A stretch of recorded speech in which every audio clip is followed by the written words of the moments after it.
آج میں آپ کو ایک ایسا وظیفہ بتانے جا رہا ہوں جس کو محرم کے پہلے 10 دنوں میں ہی کیا جا سکتا ہے، اور جو لوگ اس وظیفے کے بارے میں جانتے ہیں پورے سال اس وظیفے کو کرنے کے لیے وہ انتظار کرتے ہیں۔ اس وظیفے کے 5 بڑے فائدے ہیں۔ نمبر 1، اگر کوئی بیمار اس وظیفے کو کر لے تو اللہ تعالیٰ اس کو شفا عطا فرما دیں گے اور پورے سال وہ بیمار نہیں ہوگا۔ نمبر 2، اگر کوئی قرض دار اس وظیفے کو کر لے تو اللہ تعالیٰ اس کے قرض کی ادائیگی کے اسباب پیدا فرما دیں گے اور اللہ کے فضل و کرم سے اس کا قرض ادا ہو جائے گا۔ نمبر 3، اگر کوئی شخص اس وظیفے کو کرنے کے بعد دعا مانگے تو اللہ تعالیٰ اس کی دعا کو ضرور قبول فرمائیں گے۔ نمبر 4، اگر کوئی شخص اس وظیفے کو کرنے کے بعد اپنے اوپر، اپنے بیوی بچوں کے اوپر دم کرے تو پورے سال ان کو بری نظر نہیں لگے گی۔ نمبر 5، آپ کے بگڑے ہوئے تمام کام اس وظیفے کو کرنے کے بعد بن جائیں گے۔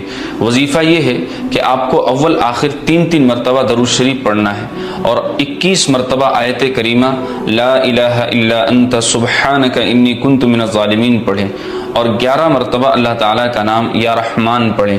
یہ وظیفہ عشاء کی نماز کے بعد سکون سے بیٹھ کر 3 دنوں تک کریں، انشاءاللہ تعالیٰ آپ کو یہ 5 بڑے فائدے حاصل ہوں گے۔